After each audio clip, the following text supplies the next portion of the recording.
Hello everyone, this is Eric Vulgaris, and I'm here with the second part of a Torchbearer tutorial where we're going to be creating a conflict deck.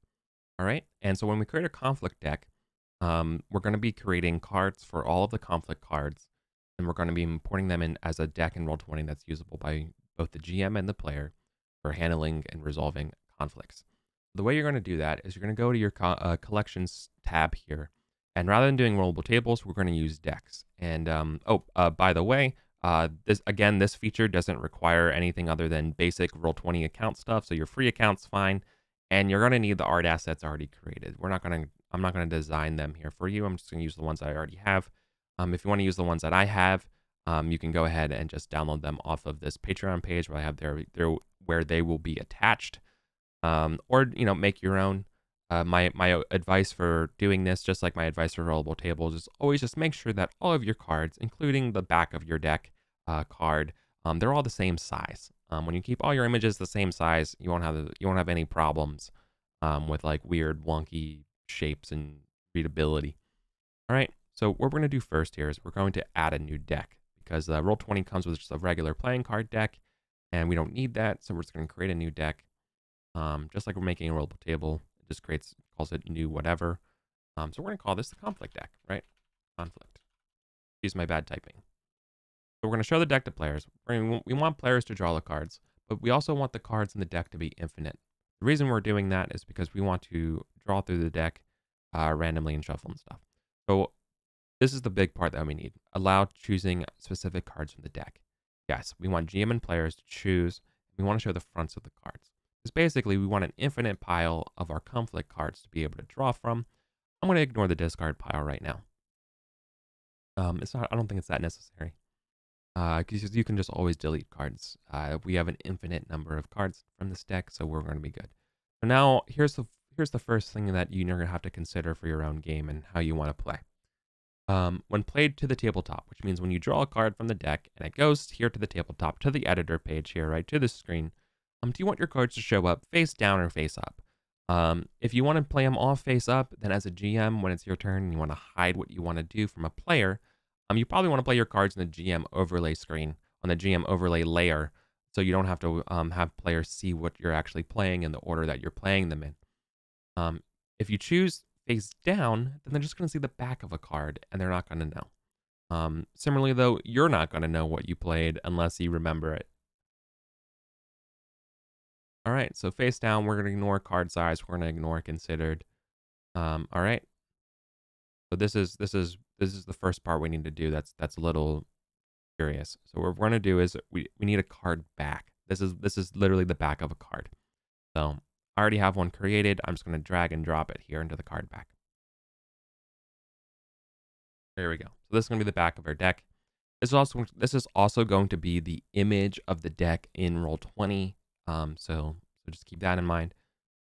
So let's add our cards here.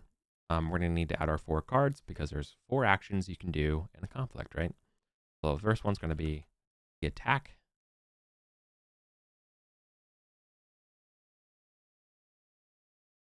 So dragged, dropped it, save changes. The defend.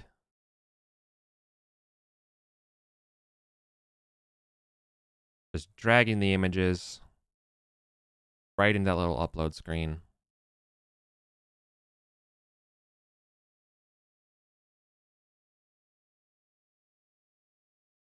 Paint.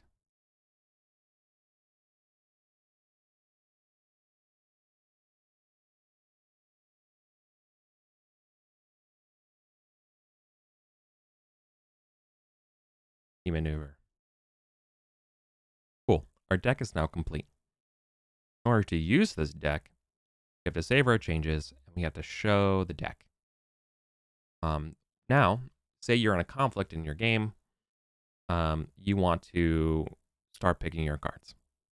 So what you'll do now is you're going to choose from the deck. Obviously, we have the 4 cards that we made. And if you're a GM, what you're going to do is you're going to play your cards first. So like you're going to guess or you're going to choose from here. And you're going to play, let's say it's an attack, a feint, and a feint.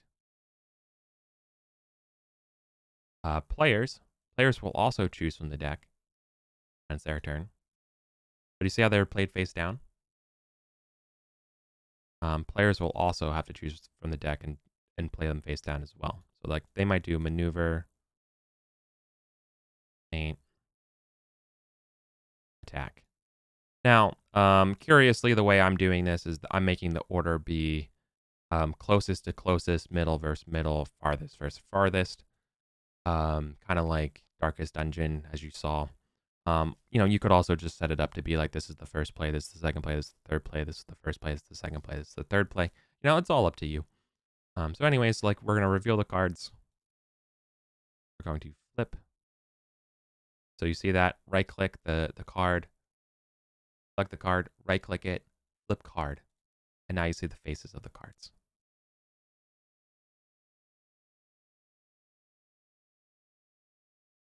Boom. And this is how you have a deck. This is how you do a conflict. Other things I've added here is I've added a little image. This is literally just a token that I just dragged right into this screen. It's a little disposition point. You could also track disposition in conflicts. I don't know, make it like a 40 or something. And we could say this is dispo. This is 9 out of 9. Just throw it up here. And then when somebody, when your group takes a hit, you could do 6 out of 9, so stuff like that, right? Just edit it. You do it that way. I prefer keeping track with tokens. I think it's a little bit more appealing and stuff for myself. And so instead, you can just copy and paste these little disposition points. And so there's 4 on that person, right? And then if we wanted to, then maybe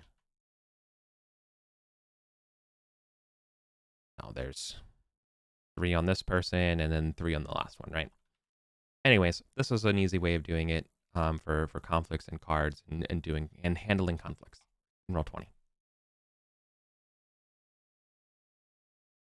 All right, and I think that will mostly cover it for conflicts.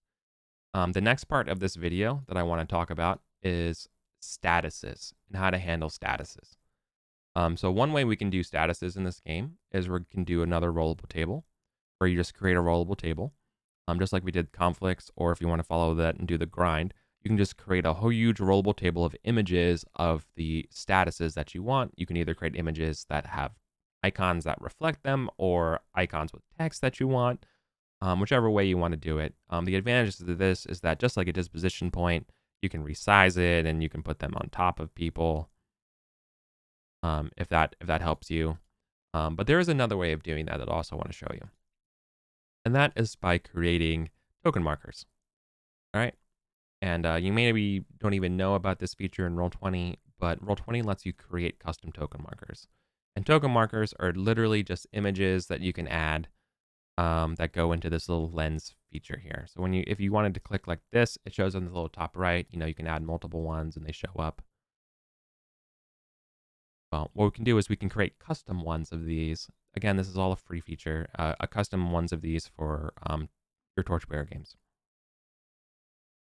The way you do that is you want to exit your game and you want to go to your actual game screen where you set it up. Not the editor. You want to get to this screen. And from here, you're going to make a token marker set. Now, I already have one made. So if I wanted to, I could just click Torchbearer and have our way here. But I'm going to create a new set because this is for the video tutorial. I'm going to do a create a set. I'm going to call this tutorial Torchbearer, just so you can see what I'm doing. We're going to create the set here. Do not drag your images directly into this page. It will just redirect the page to the image and you'll have a bad time. What you want to do is you want to hit add images down here and you get to this sort of drag and drop field. The cool thing here is that all your images can be batched uploaded at this spot. I'm just going to drag them all in here. All 8 of my statuses get added. I'm going to upload them and have this process.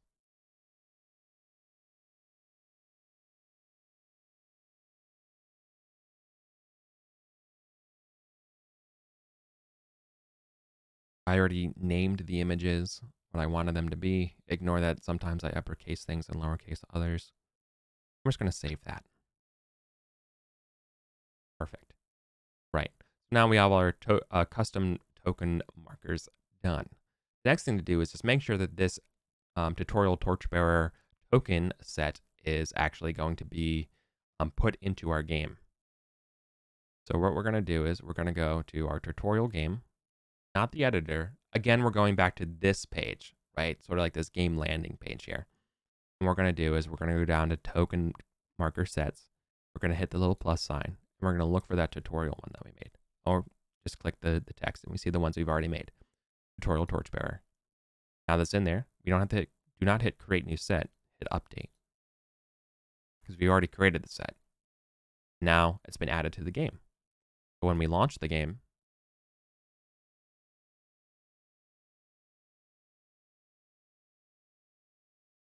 the custom set should be uploaded. So we're going to look at our character here, our Dwara the dwarf, or whatever your tokens, whatever your characters are. You can see that they're here now. Below, and they show up in the right. So if I was angry and sick, boom. If I was fresh, it's right there.